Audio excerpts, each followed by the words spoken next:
নমস্কার, সাহিত্য চিরন্তন বাংলা অডিও স্টোরি চ্যানেলে আপনাদের সকলকে স্বাগত। সাহিত্য চিরন্তনের আজকের নিবেদন প্রভাত কুমার মুখোপাধ্যায়ের লেখা কুড়ানো মেয়ে।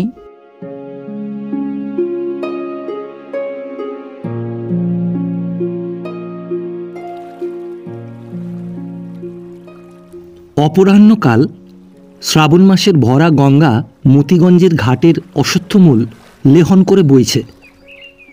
একখানি জীর্ণকালের ভাউলে এসে ঘাটে লাগল। একটি শীর্ণকায় বৃদ্ধ ব্রাহ্মণ সাবধানে সন্তর্পণের তীরে অবতরণ করলেন। মাঝি তাঁর ব্যাগটি, ছাতাটি, লাঠিখানি নামিয়ে দিল। তিনি সেগুলি হাতে নিয়ে দাঁড়ি মাঝির খোরাকির জন্য একটি সিকি বের করে দিলেন। মাঝি সিকিটি হাতে করে বলল, কথায় আমরা 5টি প্রাণী, 4 আনায় কি করে পেট ভরবে? সে কি রে, 4 আনা কি অল্প হলো? ঠাকুর, 4 সের চাল কিনতেই তো 4 আনা যাবে। হাঁড়ি আছে, কাঠ আছে, নুন তেল আছে। নে নে, আর 2 গন্ডা পয়সা নে। বলে বৃদ্ধ অত্যন্ত সাবধানে 2-3 বার গুনে 8টি পয়সা মাঝির হাতে দিলেন। তবু মাঝি সন্তুষ্ট হলো না। বলল, মশাই, 5-5টা পেট, সমস্ত দিন হাড় ভাঙা মেহনতের পর, আর না হয় 8 ঘন্টাই পুরোপুরি দিন। উভয় পক্ষে কিছুক্ষণ কথা কাটাকাটির পর বৃদ্ধ 4টে পয়সা ফেলে দিলেন। তারপর চারিদিকে চেয়ে মৃদুস্বরে মাঝিকে বললেন, এই শোন, যদি কেউ জিজ্ঞাসা করে তোমরা কি করতে এসেছ, বলিস আমাদের ঠাকুর মশাই এই একটা বিয়ের সম্বন্ধ করতে এসেছেন। তারপর বৃদ্ধ ধীরে ধীরে রাস্তায় উঠলেন। ধীরে ধীরে পথ অতিক্রম করে গন্তব্যস্থান অভিমুখে চললেন। দোকানি পশারিরা এই নতুন লোকটির পানে মুহূর্তের জন্য কৌতূহলপূর্ণ দৃষ্টি নিক্ষেপ করে আবার স্ব কার্যে মন দিল। বৃদ্ধের নাম সীতানাথ মুখোপাধ্যায়, নিবাস নবগ্রাম। সকালবেলায় লিখতে বসেছি, অদৃষ্টে কি আছে বলতে পারি না। নবগ্রামের কেউ আহারের পূর্বে এই বৃদ্ধের নামোচ্চারণ করে না। তার কৃপণতা খ্যাতি বহু দূর ব্যাপ্ত। মতিগঞ্জে তার বেয়াইয়ের বাড়ি। 5 বছর পূর্বে এই গ্রামের শ্রীযুক্ত হৃষিকেশ বন্দ্যোপাধ্যায়ের কন্যার সঙ্গে তার কনিষ্ঠ পুত্র শ্রীমান অন্নদাচরণের বিবাহ হয়েছিল। বছরখানেক হবে তার বধূমাতা সন্তান সম্ভাবনাবশত পিতৃগৃহে আনীত হয়েছিলেন। আজ 5-6 মাস হল একটি কচি মেয়ে রেখে বধূটি ইহলোক ত্যাগ করে গিয়েছেন। একদা উৎসব বেশ পরিধান করে বাদ্যভাণ্ডের সঙ্গে সীতানাথ এই পথে পালকি করে বর নিয়ে গিয়েছিলেন। আজ সেই সমস্ত অতীত কথা স্মরণ হতে লাগল। মনটা বিশেষ নয়, একটু যেন বিষণ্ণ হল। বৈবাহিকের বাড়ি পৌঁছতে অধিকক্ষণ লাগল না। বৈঠকখানা খোলা ছিল। সীতানাথ সেইখানে গিয়ে উপবেশন করলেন। সেই কক্ষের ভিত্তিগাত্রে বসুধারার সপ্তরেখা আজও বিদ্যমান। মনে হল পুত্রের বিবাহান্তে এই কক্ষে কুশণ্ডিকা সম্পন্ন হয়েছিল। বিবাহের সময় তাঁর বৈবাহিক হৃষিকেশের অবস্থা বেশ সচ্ছল ছিল। 3000 টাকা খরচ করে তিনি একমাত্র কন্যাটির বিবাহ দিয়েছিলেন। হৃষিকেশ চালানের ব্যবসা করেন। 5 বছর কাল উপর্যুপরি লোকসান দিয়ে তিনি এখন শুধু নিঃস্ব নন, ঋণে জড়িত হয়ে পড়েছেন। বসুধারার চিহ্নগুলি যে রয়ে গেছে, 5 বছরের মধ্যে যে দেওয়ালে একটিবারও চুন পড়েনি, সামান্য হলেও তাও এই অসচ্ছলতার একটা নিদর্শন। এক ছোঁড়া চাকর বাইরে বাগানের বেড়া বাঁধতে বাঁধতে সীতানাথের দিকে আর চোখে দেখছিল। বোধহয় ভাবছিল বুড়ো নিশ্চয়ই তামাক চাইবে এবং তামাক সাজতে গিয়ে নিশ্চয়ই সেও 2 টান টেনে নেবে। বেচারি নতুন তামাক খেতে শিখেছিল। ধূম পিপাসাটা তার তখন অত্যন্ত বলবতী। কিন্তু সীতানাথের দৃষ্টি তার উপর পড়া মাত্র বললেন, ওহে, এই বাবুকে একবার খবর দাও, নগাঁয়ের সীতানাথ মুখুজ্জে এসেছেন। আশাহত বালক নীরবে আগন্তুকের প্রতি একবার চাইল। গম্ভীরভাবে কাস্তেখানি বেড়ার গায়ে ঝোলালো। দড়ির তালটা ধীরে ধীরে গুটিয়ে ভালো জায়গায় রাখল। তারপর অপ্রসন্ন মুখে মন্থর পদে অন্তঃপুরে প্রবেশ করল। অনতিবিলম্বে ঋষিকেশ আধময়লা ধুতি পরে একটা মোটা চাদর গায়ে দিয়ে বেরিয়ে এলেন। সীতানাথ দেখলেন বৈবাহিকের সেই স্থূল বপু নেই, অঙ্গে সে লাবণ্য নেই, চক্ষু কোটরাগত। দুজনের নমস্কারের আদান প্রদান হলো, কোলাকুলি হলো, কুশল প্রশ্নাদি জিজ্ঞাসা হলো। ঋষিকেশের চোখ ছলছল, গোটা কত বড় বড় জলবিন্দু গণ্ড বয়ে তার গাত্রবস্ত্রে পতিত হলো। ভৃত্য এসে তামাক দিয়ে গেল। দুজনে অনেকক্ষণ ধরে পর্যায়ক্রমে ধূমপান করলেন, কারো মুখে কথাটি নেই। অবশেষে সীতানাথ বললেন, ভাই, যা হবার তা তো হয়েছে, সে তো আর ফিরবে না, বৃথা আক্ষেপ করে কি হবে বলো? মেয়েটিকে একবার আনো দেখি। ঋষিকেশ উঠে গেলেন। কিছুক্ষণ পরে বেরিয়ে এলেন। পেছনে ঝি, তার কোলে ফরাসি ছিটে দোলাই জড়ানো মাতৃস্তন বঞ্চিত শীর্ণকায় শিশু কন্যা। সে হাসছে না, কাঁদছে না, নিতান্ত নির্লিপ্তের মতো একদিকে চেয়ে রয়েছে। তার পিতামহ তার মুখ দেখবার জন্য নগদ একটি আধুলি বের করেছিলেন। কি ভেবে আবার আধুলিটি রেখে একটা টাকা বের করলেন। মুখুজ্জে মশাই ইহজীবনে এমন বদান্যতা ও ত্যাগ স্বীকারের পরিচয় আর কখনো দেননি। এবার একটু বিশেষ কারণ ছিল। টাকাটি দিয়ে নাতনির মুখ দেখলেন। ঝি টাকাটি হাতে নিয়ে অসন্তুষ্টের মতো অন্যদিকে মুখ ফেরাল। বলা বাহুল্য, মেয়ের আদর এখনো শহর ছেড়ে পল্লীগ্রামেও প্রবেশ করেছে। কলেজের নব্যবাবু শ্বশুরালয়ে গিয়ে গিনি দিয়ে প্রথম কন্যার মুখ দেখলে পাড়ার লোকে সেটাকে বাড়াবাড়ি বলে না, আর হাস্য করে না। সুতরাং টাকাটি ঝিয়ের মনে ধরবে কেন? সে ভাবল, মর মিনছে, এত কষ্টের প্রথম মেয়েটি, আহা, তাতে আবার মা মরা। একটু সোনা জুটল না মুখ দেখতে? ক্রমে অন্ধকার হল। মুখোপাধ্যায় হাত পা ধুয়ে সন্ধ্যা বন্দনার জন্য বাড়ির ভেতর প্রবেশ করলেন। পুজোর আসনে বসা মাত্র শুনতে পেলেন তার বেয়ান, ও আমার মা কোথায় গেলি গো বলে উচ্চৈস্বরে ক্রন্দন আরম্ভ করেছেন। মাতৃহৃদয়ের সেই উচ্ছ্বসিত শোকার্ত রবে সন্ধ্যা দেবী যেন শিউরে উঠলেন। ঋষিকেশের চোখ থেকেও ঝরঝর করে জল পড়তে লাগল। সীতানাথ মূঢ়ের মতো পুজোর আসনে বসে রইলেন।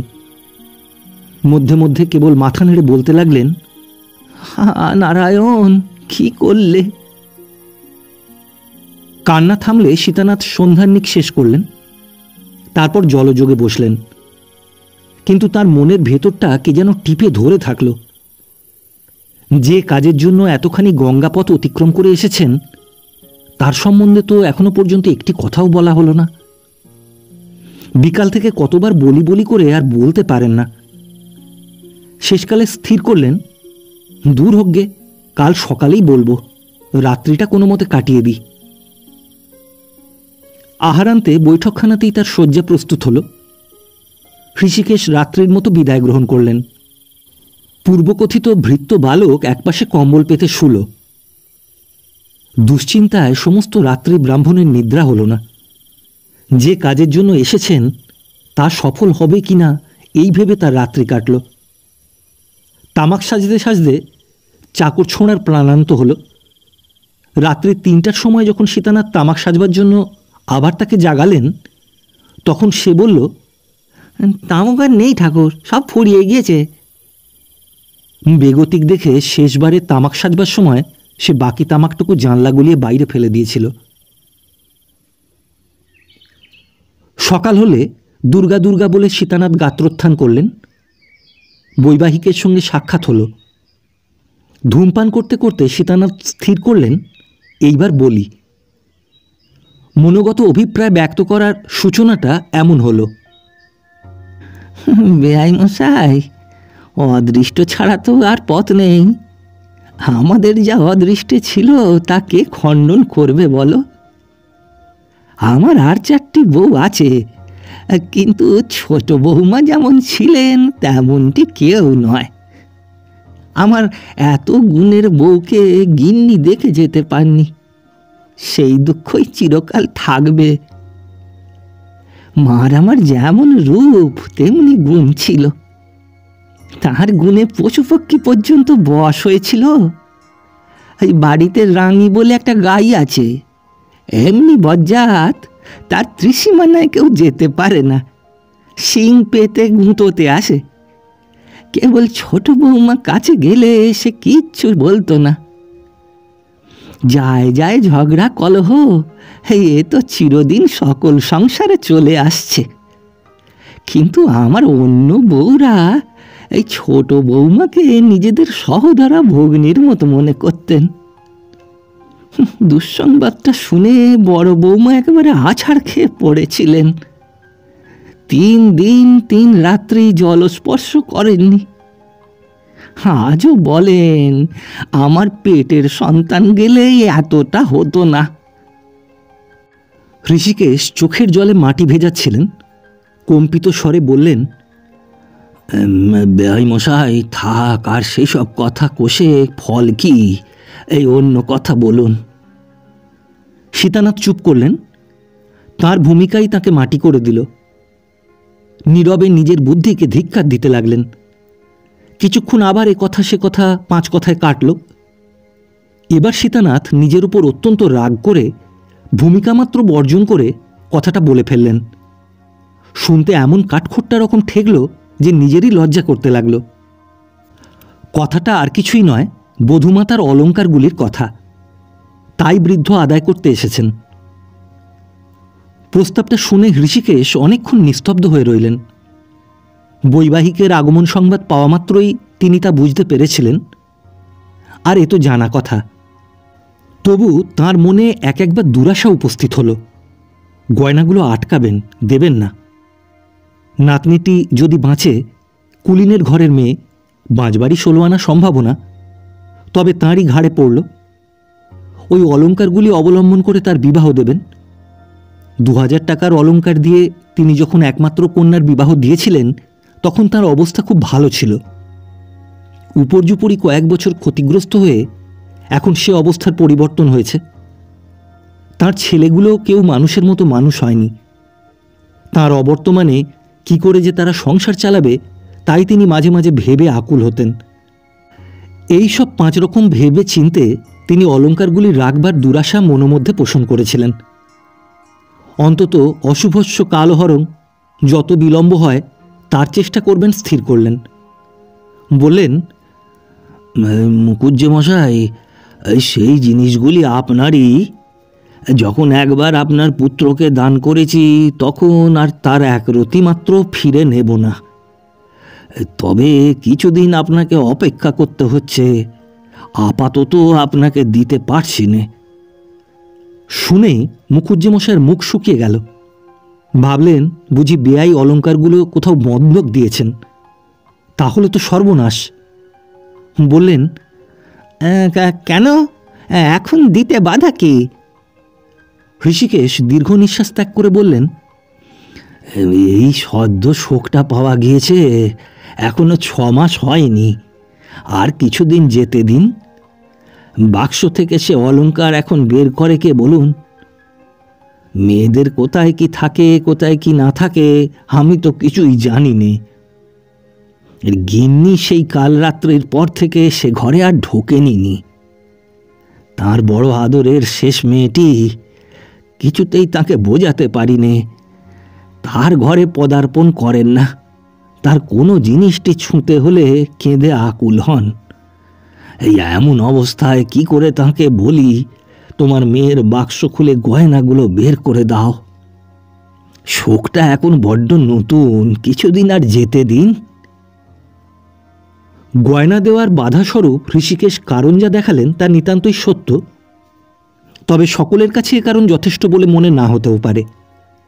সীতানাথেরও মনে হলো না, একটু রাগ হলো। বললেন, ভাই, এই শোক আমারই কি লাগেনি? তবে কি করব, এই সংসার করতে গেলে শোক তাপ তো আছেই। এ থেকে কেউ নিস্তার পেলে এমন তো আর দেখলাম না। তা সে রাজাই বলো, বাদশাই বলো, আর পথের ভিখারি বলো, তবু সংসারী লোককে দুদিনে তা ভুলে গিয়ে খেতে হয়, শুতে হয়, হাসতে হয়, সংসার ধর্মের সবই করতে হয়। তা তার যদি অত শোকই হয়ে থাকে, তবে তুমিই না হয় চাবিটা খুলে আনোগে না। ঋষিকেশ আবার কিছুক্ষণ মৌনভাবে তামাক টানতে লাগলেন। বিলম্ব দেখে সীতানাথ একবার তাগাদা করলেন। তখনও ঋষিকেশ গয়নাগুলো রাখবার আশা ত্যাগ করতে পারেননি। একটু কাতরভাবে বললেন, বেআই মশাই, একটা বছর যেতে দিন, তখন এসে গয়নাগুলো নিয়ে যাবেন। যদি আজ্ঞা করেন তো আমি মাথায় করে সেগুলো আপনার বাড়ি পৌঁছে দেব। সীতানাথই রুক্ষস্বরে উত্তর করলেন, মানুষের শরীর পদ্মপত্রের জল, আজ আছে কাল নেই। এক দণ্ডের কথা বলা যায়? যায় না। এক বছর যদি আমি না বাঁচি। ঋষিকেশ মনে মনে বললেন, না বাঁচো তো ওই গয়নাতে তোমার শ্রাদ্ধের জোগাড় করা যাবে। প্রকাশ্যে বললেন, তাহলে আপনার গয়না আমাদেরই কাছে থাকবে, ওই গয়না দিয়ে আপনার পৌত্রের বিবাহ দেব। সীতানাথ শ্লেষেশ্বরে বললেন, তুমি কি মনে করেছ আমার নাতনি চিরকালই তোমার ঘরে থাকবে? একটু বড় হলেই ওকে আমি নিয়ে যাব। বড় বৌমা মেয়েটিকে দেখবার জন্য পাগল। আসবার সময় আমাকে বললেন, বাবা আমিও তোমার সঙ্গে যাব, খুকিকে দেখে আসব।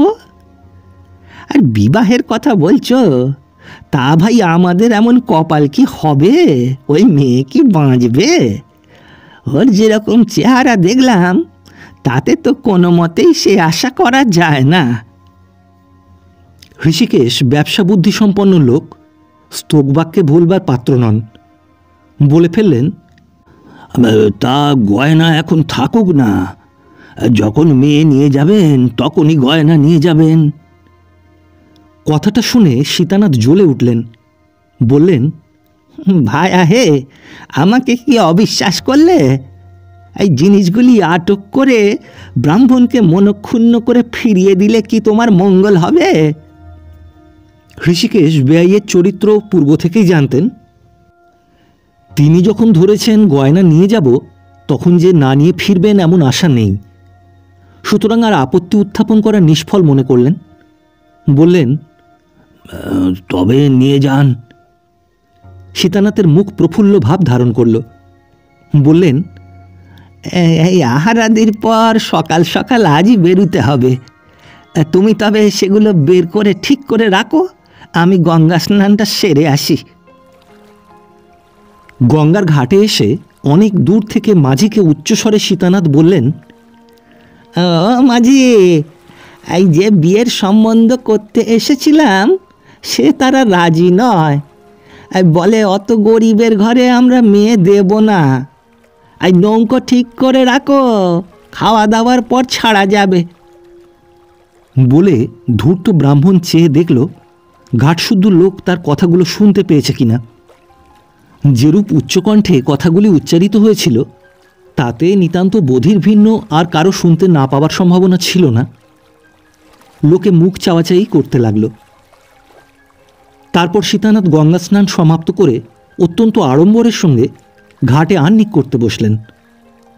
আজ দেবতাগণের বড়ই শুভ দৃষ্টি। এমন ভক্তিবাহুল্যের সঙ্গে পুজো সীতানাথ অনেককাল করেননি। বাড়ি ফিরে গিয়ে আহারাদি শীঘ্র শীঘ্র শেষ করলেন। বুড়োর আর দেরি সয় না। ঋষিকেশকে বললেন, ভাই এইবার জিনিসগুলি নিয়ে এসো, দুর্গা বলে সকাল সকাল যাত্রা করি। ঋষিকেশ অন্তঃপুরে প্রবেশ করে বড় বিলম্ব করতে লাগলেন। সীতানাথ ভাবলেন সেই দিতেই হবে, তবু কেমন যেন কৃপণের মতো যতক্ষণ পারে ততক্ষণ দেরি করছে। যা হোক, মনের অবস্থাটা বেশ উৎফুল্ল থাকার দরুন সীতানাথ গুনগুন করে একটি রাগিনী ধরলেন। ছাড়ো মন বিষয়েরই ভাবনা অসার, শুধু রাধানাথ পদ করো চিন্তা আনিবার। ঋষিকেশকে খালি হাতে ফিরে আসতে দেখে সীতানাথের গান সহসা বাধাপ্রাপ্ত হল। বিস্মিত হয়ে বললেন, কি হলো? হলো না। সে কি? ঋষিকেশ ব্যাপারখানা বোঝালেন, এই মুখুজ্জে মশাই, জিনিসগুলি আপনাকে দিতে প্রস্তুতি হয়েছিলাম। গিন্নিকে গিয়ে বলাতে প্রথমে তিনি কেঁদে ভাসিয়ে দিলেন, আর শেষে বললেন, চাবি তো নেই, চাবি আমার মায়ের কাঁকালে ছিল, সে তাঁরই সঙ্গে চিতায় উঠেছে। কথাটা সীতানাথের বিশ্বাস হলো না। রেগে বললেন, সে আমি শুনব না, চাবি না থাকে বাক্স ভাঙো, জিনিস আমি না নিয়ে যাচ্ছি না। ঋষিকেশ বললেন, যদি না যান তবে বসে থাকুন, চাবি নেই আমি কি করব? এই তো অবস্থা, এর উপর কি কামার ডেকে এনে দমাদ্দম করে সিন্দুক ভাঙানো ভালো দেখায়, না সেটা করানো আপনারই কর্তব্য কর্ম হয়? সীতানাথ মুখ চোখ বিকৃত করে চেঁচিয়ে বললেন, না, আমার কর্তব্য কর্ম হয় না, ব্রাহ্মণকে ফাঁকি দেওয়াটাই তোমার কর্তব্য কর্ম হয়। আর দেবে কি না দেবে সেটা খোলসা করে বলো দেখি, আর যদি না দাও তবে পইতে ছিঁড়ে অভিশাপ দিয়ে যাব, উচ্ছন্ন যাবে, তে রাত্রির পোয়াবে না। বৈবাহিক প্রবরের মুখ চোখের অবস্থা দেখে ঋষিকেশ বড় অপমান বোধ করলেন। মনে মনে ভারী ঘৃণা হলো। স্বয়ং গিয়ে কামার ডেকে আনলেন, দোতলার উপর তাকে নিয়ে গিয়ে সিন্দুক ভাঙালেন। মেয়ের মা এই নিষ্ঠুর কাণ্ড দেখে মাটিতে লুটোপুটি করে কাঁদতে লাগলেন। বৈবাহিক গয়না নিয়ে বিদায় হলে ঋষিকেশও শয্যাতলে আশ্রয় গ্রহণ করলেন। সেদিন আর এই দম্পতির মুখে অন্নগ্রাস উঠল না। ভাগীরথীর তীরে বৃক্ষরাজি বেষ্টিত নগ্রাম। ভোর হয়েছে, সকল পাখি এখনো প্রভাতী কলকুজন আরম্ভ করেনি। একখানি ছেঁড়া বালাপোষ গায়ে দিয়ে মাথায় পাগড়ি বেঁধে বৃদ্ধ সীতানাথ ধীরে ধীরে নিজের ভবনাভিমুখে চলেছেন।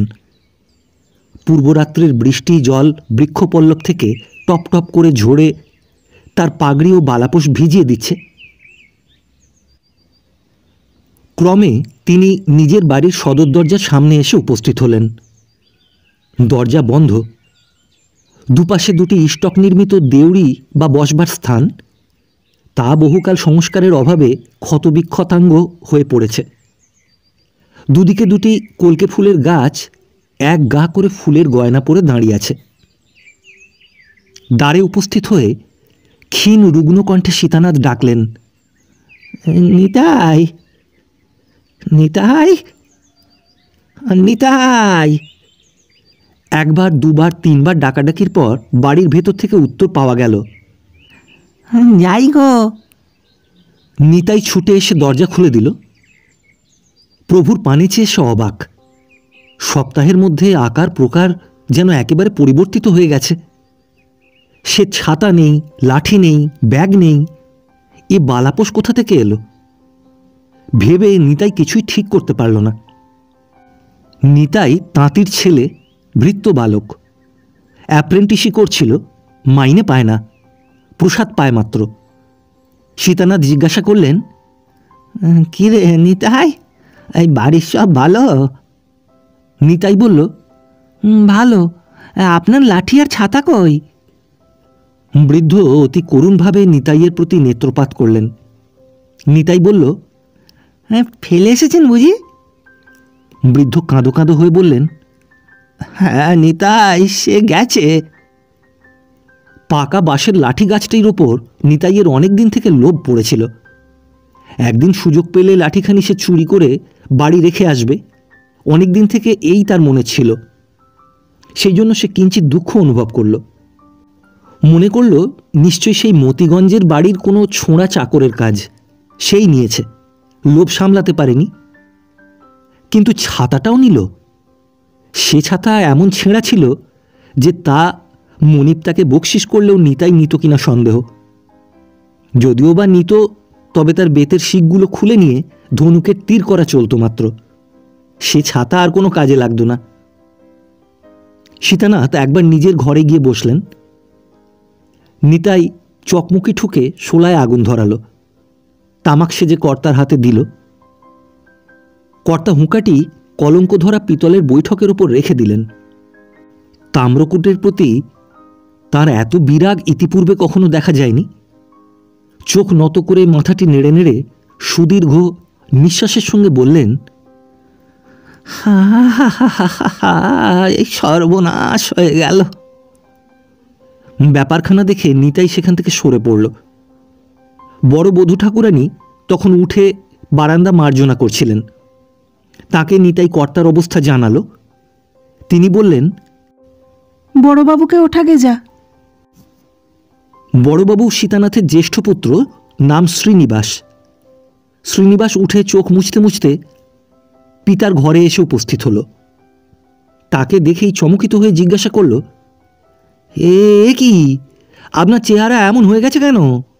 কোনো বিপদ আপদ হয়নি তো? বৃদ্ধ লম্বিত মস্তক দুলিয়ে করুণ স্বরে বললেন, এই সর্বনাশ হয়ে গেছে। কি হলো, দিলে না? দিয়েছিল রে, দিয়েছিল, সর্বনাশ হয়ে গেছে। পিতা যদি আরও কিছু বলেন এই আশায় শ্রীনিবাস তার মুখের পানে উৎসুক দৃষ্টিতে চেয়ে রইলেন। বৃদ্ধের মুখ থেকে হাহুতাশের অস্ফুট ধ্বনি ছাড়া আর কিছুই নির্গত হল না। অবশেষে শ্রীনিবাস বলল, তবে কি হলো, খোয়া গেল? বৃদ্ধ ঘাড় নেড়ে পূর্ববৎ উত্তর করলেন, সর্বনাশ হয়ে গেল। শ্রীনিবাস এবার একটু বিরক্ত হয়ে বললেন, কি হলো, খুলেই বলুন না। বৃদ্ধ বললেন, সে গেছে রে, নোকসান হয়ে গেছে। কেমন করে গেল? চুরি গেছে?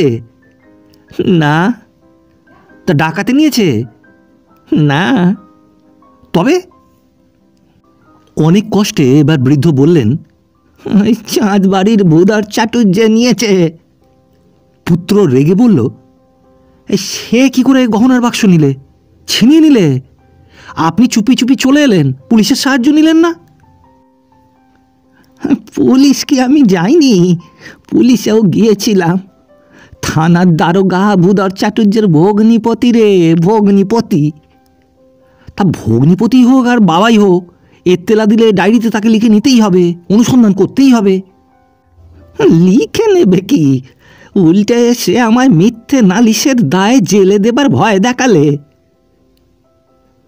কলকাতায় যে মেষের বাসায় থেকে শ্রীনিবাস লেখাপড়া করতেন, সেই বাসায় আইন অধ্যয়নকারী একটি ছাত্র ছিল।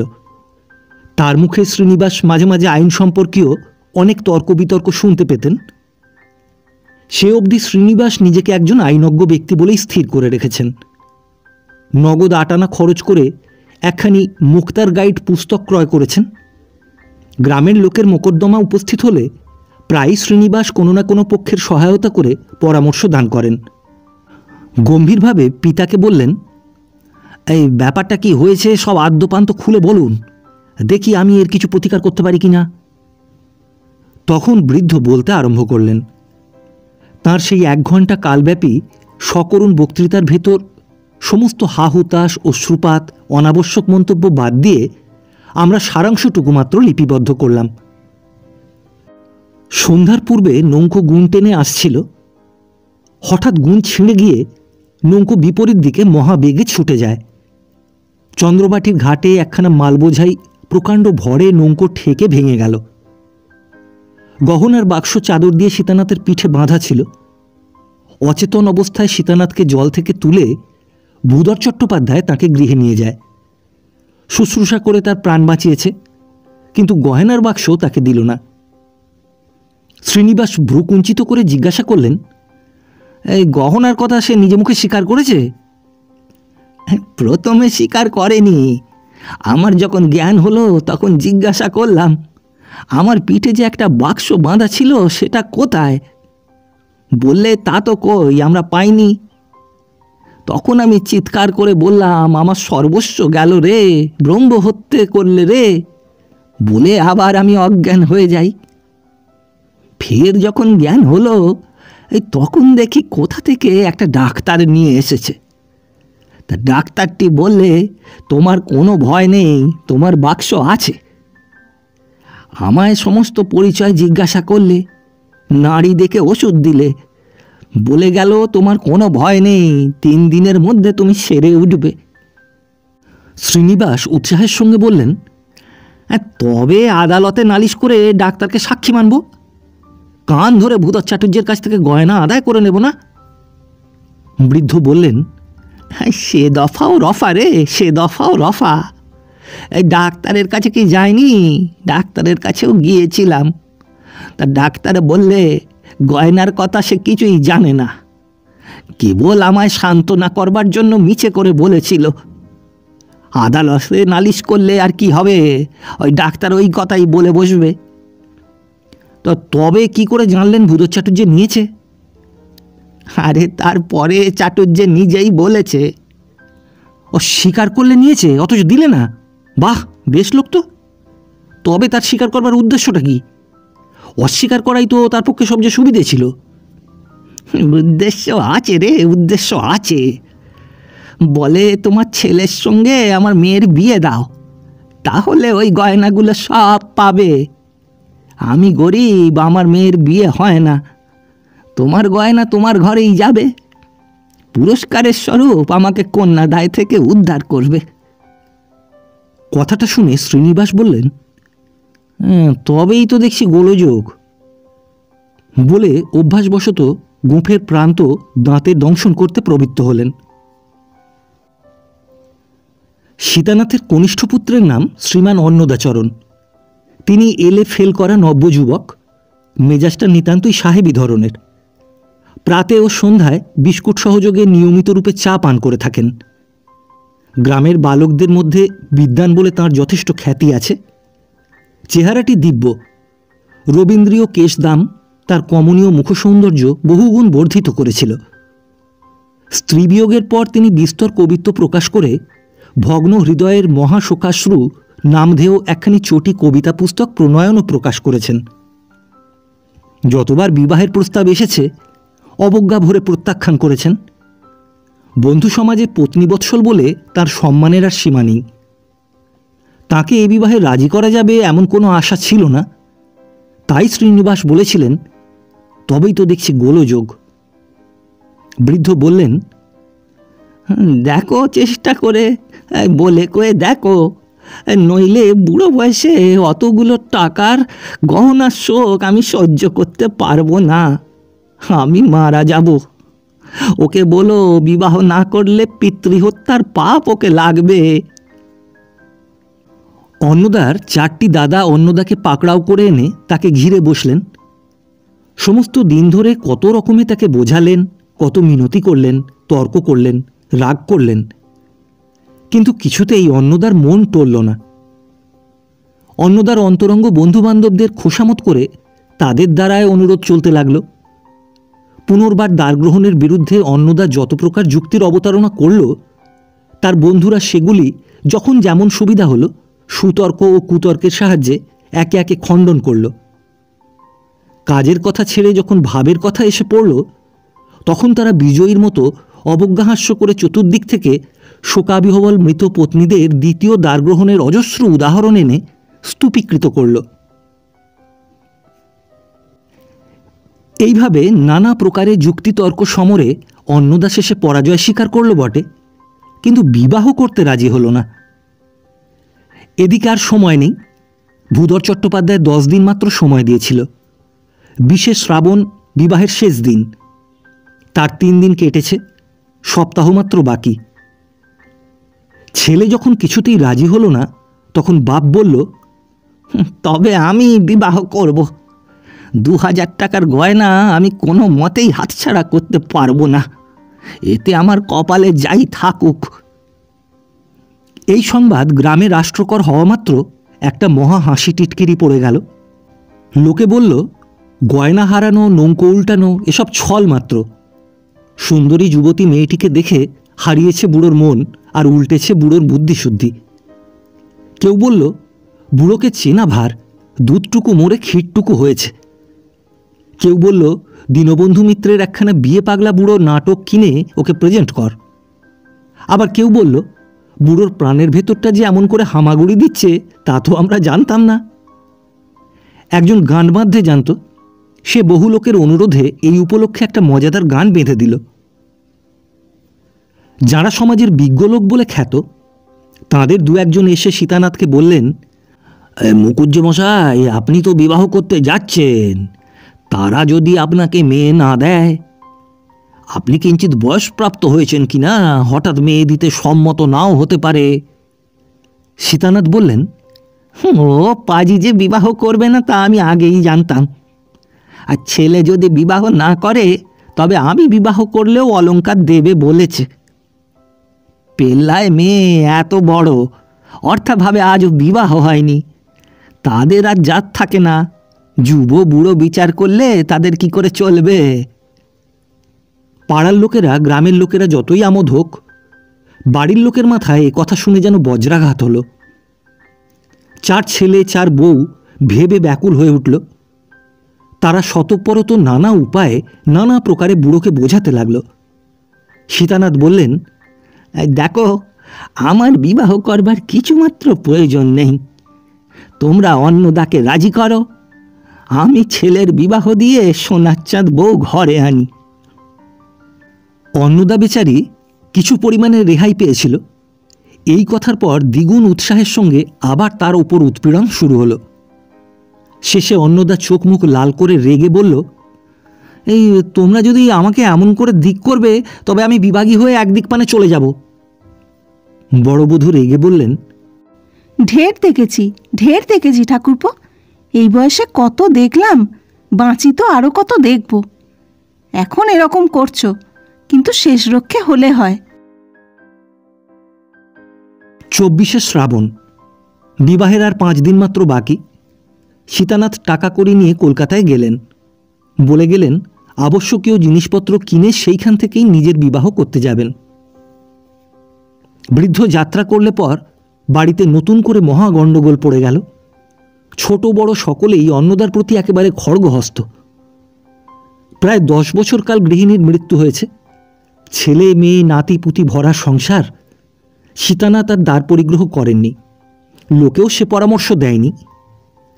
আজ 10 বছর কাল বড়বধূ ঘরের গৃহিণী, হঠাৎ নোলক পরা মূর্তিমতী উপদ্রবরূপিণী একটি কচি মেয়ে এসে তার হাত থেকে গৃহস্থলীর শাসনদণ্ড কেড়ে নেবে, এ কল্পনা মাত্র নিতান্তই যন্ত্রণাদায়ক হল। বড়বধূ আবার কাঁদতে কাঁদতে অন্নদাকে মিনতি করে আরম্ভ করলেন, অনু ভাই লক্ষ্মীটি, এখনো সময় আছে, এখনো বিবাহ করো, নইলে সোনার সংসার ছাড়ে খাড়ে যায়। অন্নদা হঠাৎ বলল, দেখো বৌদিদি, আমি একটা মতলব স্থির করেছি। শুনলাম তারা বড় গরিব, তাই মেয়েটির বিয়ে হয় না। তোমরা কোনো রকমে 1000 খানেক টাকা আমাকে সংগ্রহ করে দাও।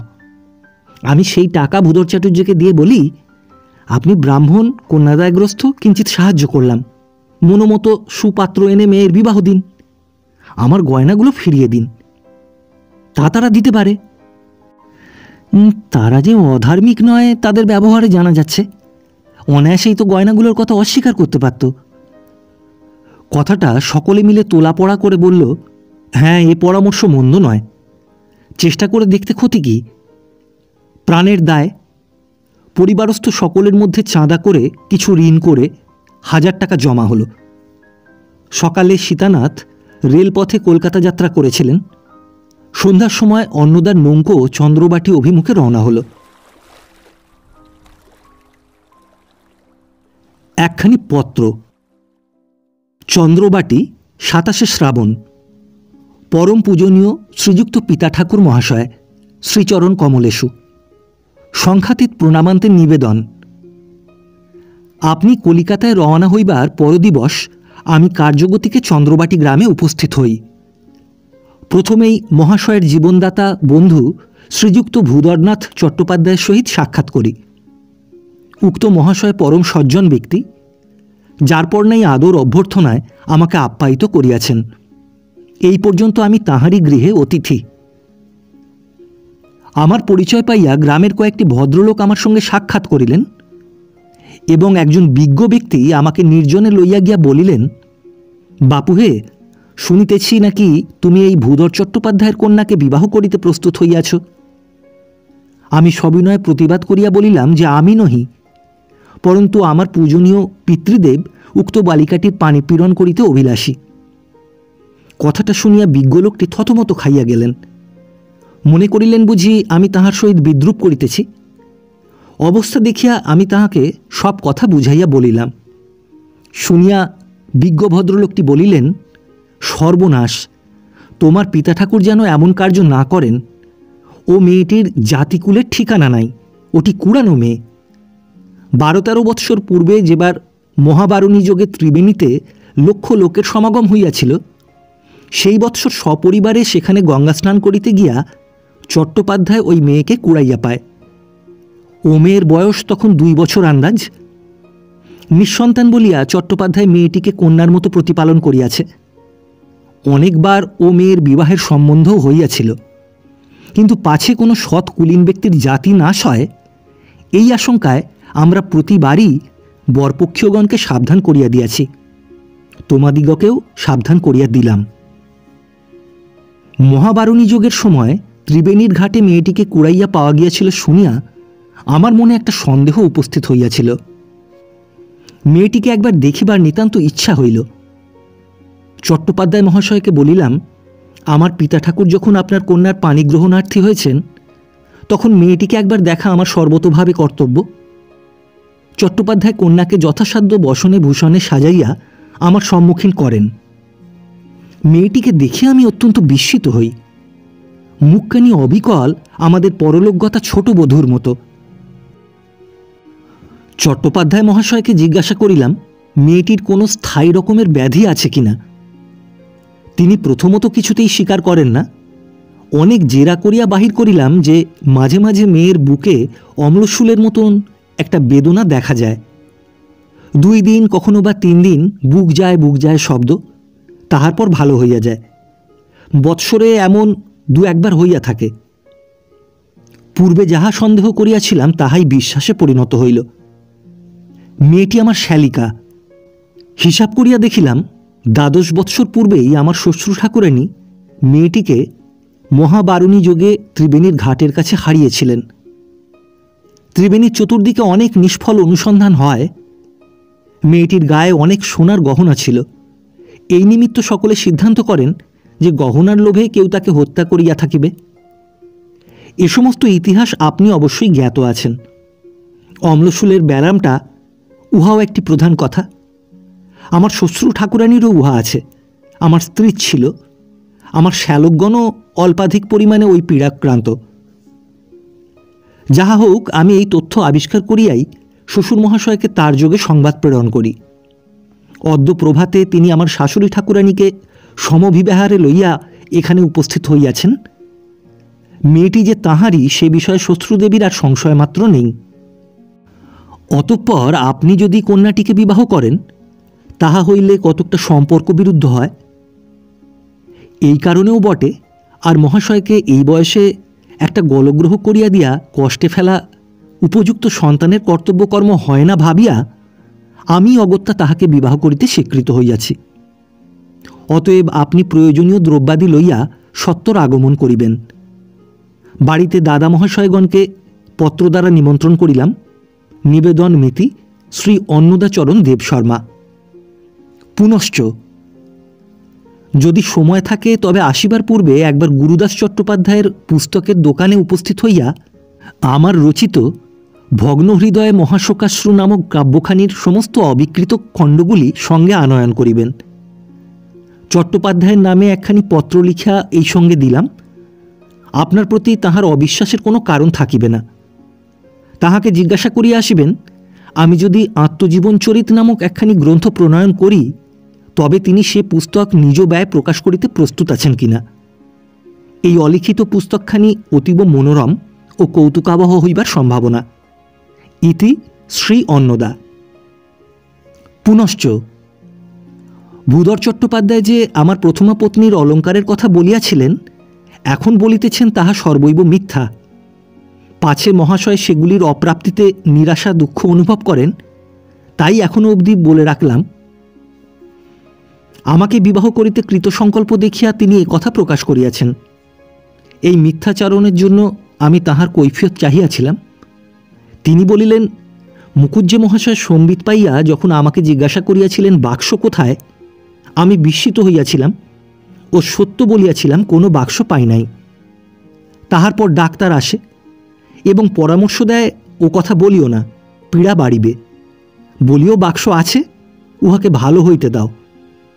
আমিও মনে করিলাম এই সুযোগে মেয়েটিকে পার করিবার চেষ্টা করি।